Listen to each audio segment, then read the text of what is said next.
On November 20th, 1866, the doors opened to a building intended for a unique altruistic purpose. It was intended to be a great place with a great cause, and it started that way. Horrifyingly, that's not how it stayed at all. Over the years, it would become the exact opposite. The things that would go on to happen there and who they would happen to would be truly disturbing.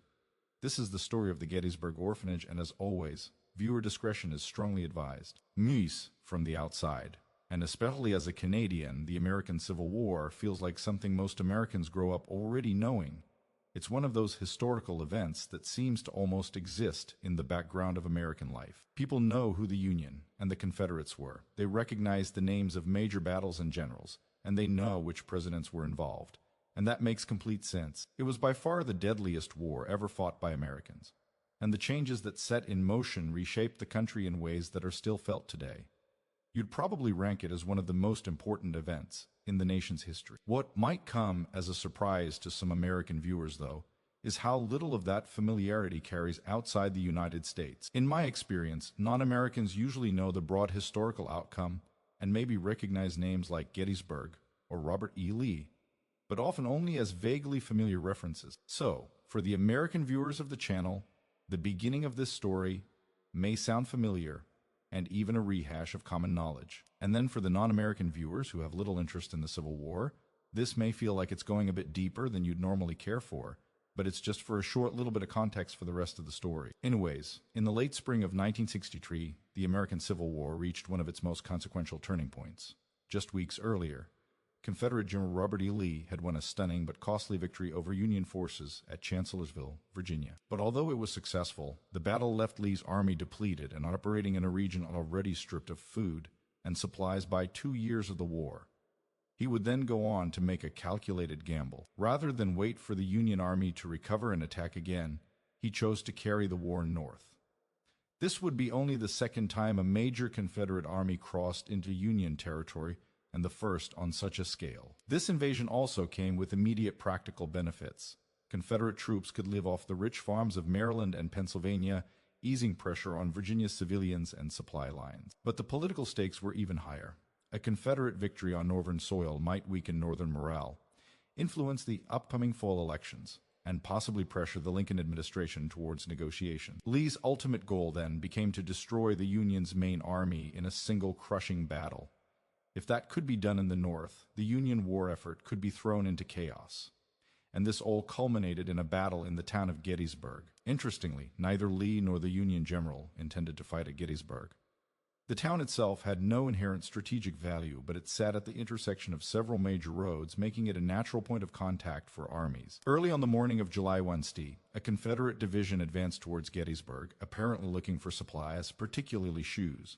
But instead, they ran into Union cavalry. What followed was an accidental engagement that escalated rapidly. As the morning wore on, infantry from both armies arrived sporadically, each side committing more troops to what had begun as a skirmish.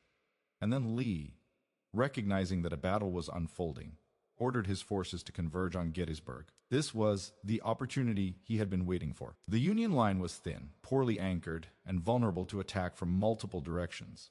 By early afternoon, 2 Confederate groups struck hard from the north and northwest. Union defenses then collapsed, and their troops were driven back through the streets of Gettysburg in a chaotic retreat toward a place known as Cemetery Hill, south of town. As the fighting intensified, Sergeant Amos Humiston of the 154th New York Infantry found himself in a desperate situation.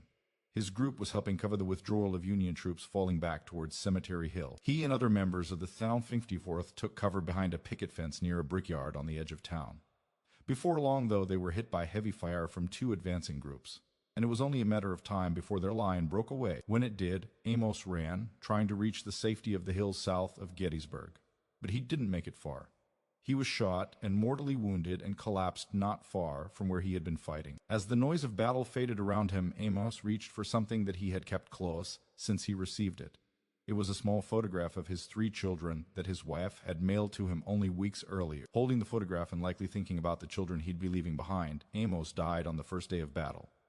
3 days later, after the fighting had moved on and the town began the task of recovery, a local woman came across Amos's body. Like thousands of others killed in the fighting, he had no identification on him. What distinguished his body from the others, though, was the photograph. The woman reached down and removed it from his grip before passing it along to her father. a man history only remembers as Mr. Shriver. Soon after receiving the photo, Mr. Shriver showed it to John Francis Bournes, a visiting doctor volunteering as a surgeon during the battle. John was particularly struck by the image and the story behind its discovery. Here was a dead, unidentified soldier who died holding a photograph of 3 children who were almost certainly waiting back home for a father who would never return. This was just heart-wrenching to John, and he soon made it his duty to determine who the soldier was so he could contact the family. With John's efforts, the story of the photograph began to circulate. Newspapers described it in detail, even though the image itself was never published. And the story of the unknown soldier and his children spread quickly, capturing public attention across the country. Meanwhile, hundreds of miles away from Gettysburg, Felinda was waiting for word from her husband. Like many families with men on the front lines, she had grown used to long stretches of silence. But over the summer of 1863, weeks passed with no word from Amos. The last she heard from him was shortly before the fighting began in Pennsylvania, and by late summer, worry began to settle in. Then, when newspapers began publishing detailed descriptions of the photograph found in the dead soldier's body, Felinda recognized it immediately. The papers were describing the image she had mailed to Amos just a month before his death. And by October, the truth finally reached her that Amos was dead. For John, the photograph began to represent more than just the loss of Amos, and it became a small piece of the larger picture of what war was doing to families. Even after Amos was identified by Felinda, John remained personally interested in the family and saw an opportunity to take action. He began distributing reproductions of the image for a small fee, and the proceeds, John said, were intended to support Amos' children and more broadly, other children who had lost fathers in Union service. At the time, Gettysburg itself was struggling with the aftermath of the battle and the wider war. Families had been shattered and providers had been killed in service, while poverty and illness claimed many of the women they left behind. Children without parents or stable homes became an increasingly visible problem, and in Gettysburg, the town lacked the resources to handle the need. Out of all of this, a larger idea began to take shape in John's mind, and this is how a permanent home where children of the fallen Union soldiers could be housed and educated was established. The photograph that Amos died holding became the foundation for that effort. And soon, plans were underway to set up an orphanage on the Gettysburg battlefield. The building that would house the orphanage was constructed in 1836, years before Gettysburg became synonymous with the Civil War. In the summer of 1863, so 30 years later, it stood along Baltimore Street at the northern base of Cemetery Hill, directly in the path of fighting. During the battle, the building served as a Union field hospital where wounded men were carried inside and laid out room by room. As you might imagine, the work inside was rough. Surgeons worked wherever space allowed, performing amputations under brutal conditions. Removed limbs were carried out and piled nearby until they were stacked as high as the windows. The dead and dying filled the building, and even the surrounding ground became a temporary burial site for soldiers killed in action. The scale of the destruction overwhelmed the town, and the smell of it lingered for weeks. Residents apparently even soaked handkerchiefs in lavender or peppermint oil and held them to their faces just to move through the streets. It's estimated that more than 7,000 men died during the 3-day battle, but when the war finally ended, the national numbers were staggering. An estimated 46,000 men were killed, good enough to account for about 2% of the country's population at the time. This was the backdrop for the creation of the National Homestead of Gettysburg, which is more commonly referred to as the Gettysburg Orphanage.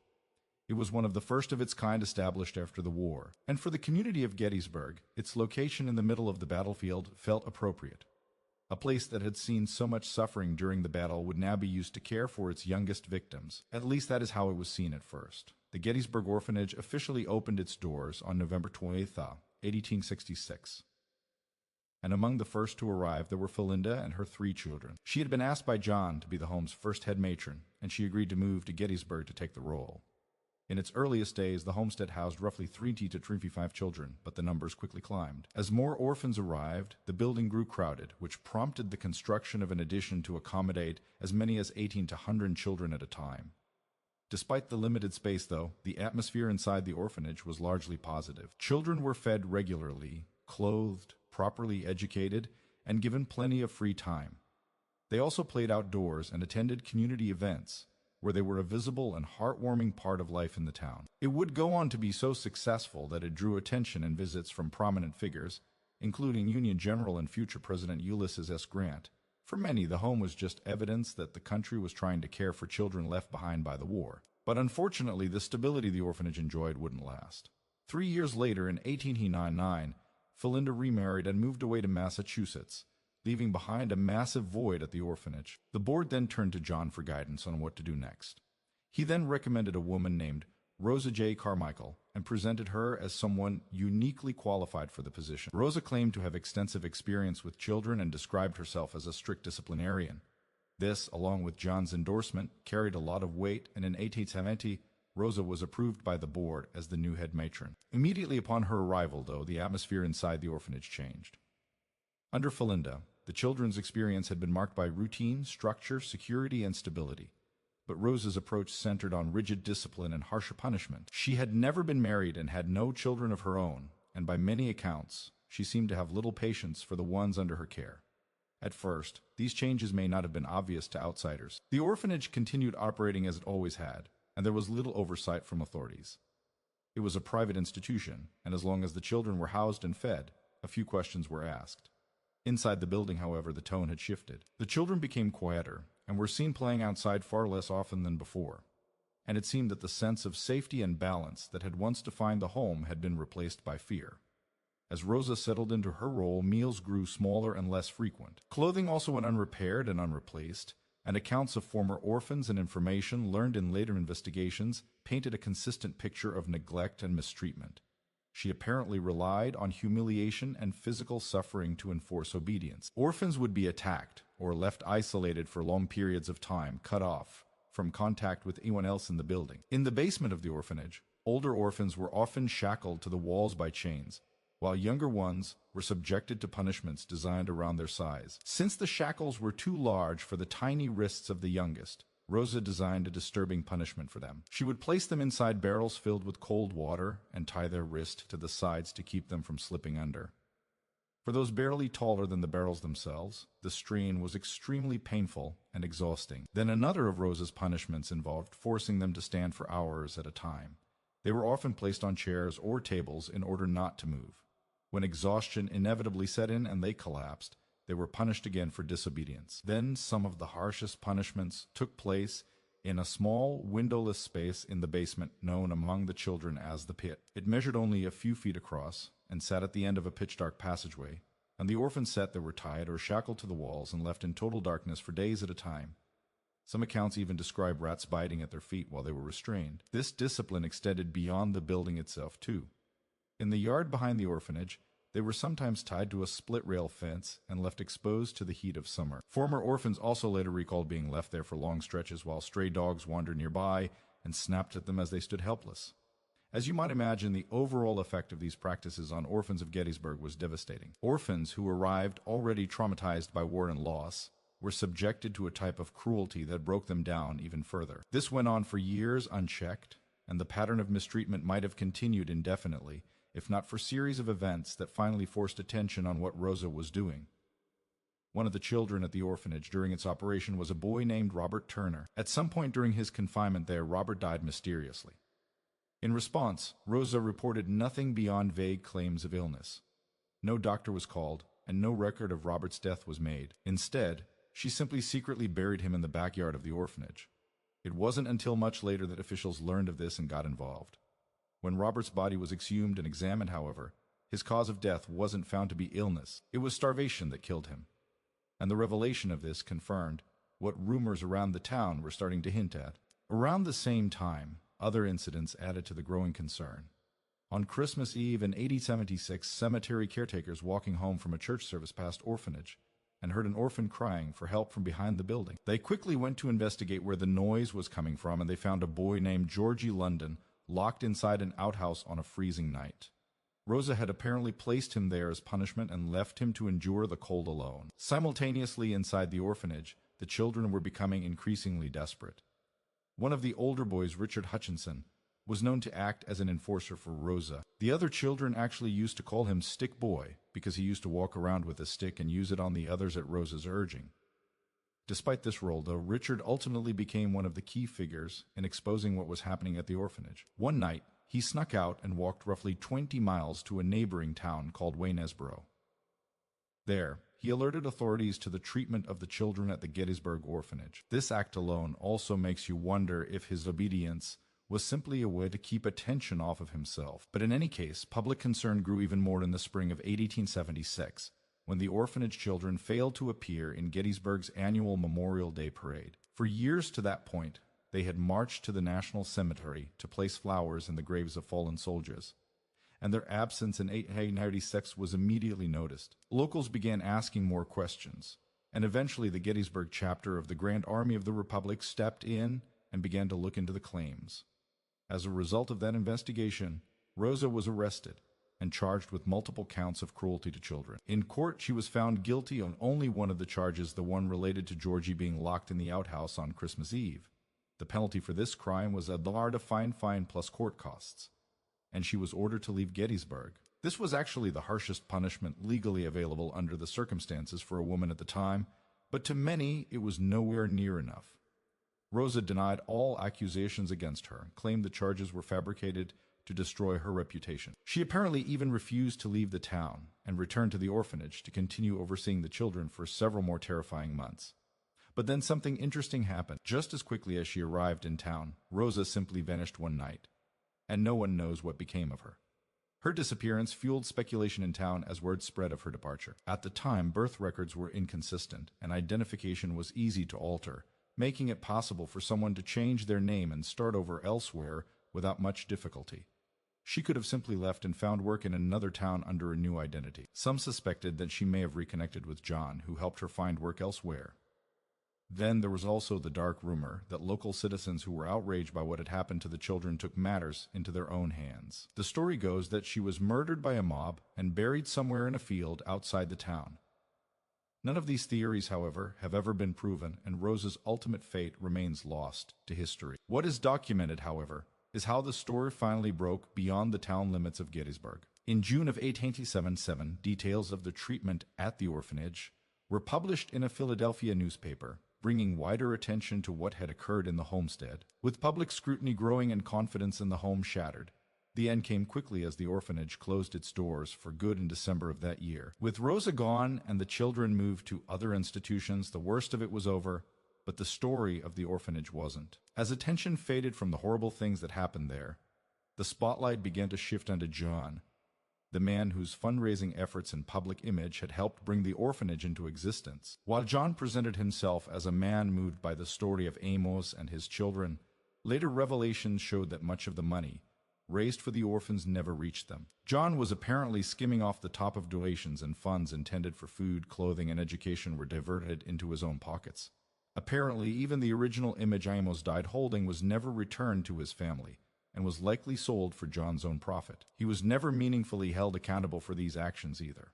His financial misconduct didn't carry the same weight as Rosa's physical mistreatment, and it more easily slipped into the background. The epilogue to the story of the Gettysburg Orphanage leans heavily on a topic that isn't usually covered much on the channel, but we'll go over the claims anyway, and leave it up to you to make up your own mind. Long after the children were removed and the orphanage closed, stories involving strange events began to circulate about the building. Many of the reported encounters that have occurred in the orphanage center on the basement, particularly the areas that were once used for punishment. Visitors have described sudden drops in temperature, an oppressive heaviness in the air, and an overwhelming sense of sadness that comes on without warning.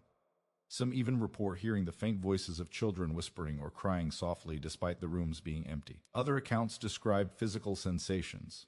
People have felt their clothing tugged on, especially around their legs or skirts, as if small hands were pulling for attention. Unexplained handprints have also supposedly appeared on dusty surfaces and windows, which are always too small to belong to an adult. One of the most frequently mentioned apparitions is that of a young girl in a worn, outdated dress. Those who have seen her say that she remained silently staring at them before disappearing into thin air. Sightings place her both upstairs and in the cellar, and some visitors believe she represents one of the children who suffered under Rosa's care, although no specific identity has ever been confirmed. There are also reports of Rosa herself showing up at the orphanage, typically described as tall and stern-looking. Other reported phenomena are smaller, yet still enough to make visitors' skin crawl. Lights flicker despite modern wiring. Doors apparently open and slam shut without explanation. A phantom cat is occasionally mentioned by staff and visitors alike, and some claim to encounter a playful apparition who introduced himself as Adam and wishes people a happy birthday. Nearly all who have spent time in the building describe leaving the basement emotionally shaken, sometimes in tears without ever being able to explain why. At least this is all what's been reported. Today, the former orphanage still stands as part of Gettysburg's historic landscape. Preserved and maintained, it's included in walking tours that focus on both Civil War history and the darker chapters that followed it. The building, as you might imagine, is also a hot destination for paranormal tours, where guides recount both the documented history and the experiences reported by visitors over the years. Disturbing discovery also continue to be made inside the old orphanage to this day. In Tortauen de Vrienefaf, restoration work on the property uncovered what is alleged to be the left rib bone of a child. This reopened old questions and underscored how much of the building's history remains unresolved. Even with extensive documentation, parts of the orphanage's story are still incomplete. Records are missing, and some children were never fully accounted for, meaning the true extent of what happened inside those walls may never be known. If you made it this far, thanks so much for watching, and a special thanks to everyone who supports the channel on Patreon or as a channel member. If you're interested, we offer early access videos that are released roughly a week before the regular YouTube uploads. Also, if you have a story suggestion, feel free to submit it using the form found in the description. Anyways, thanks again, and hopefully I will see you in the next one.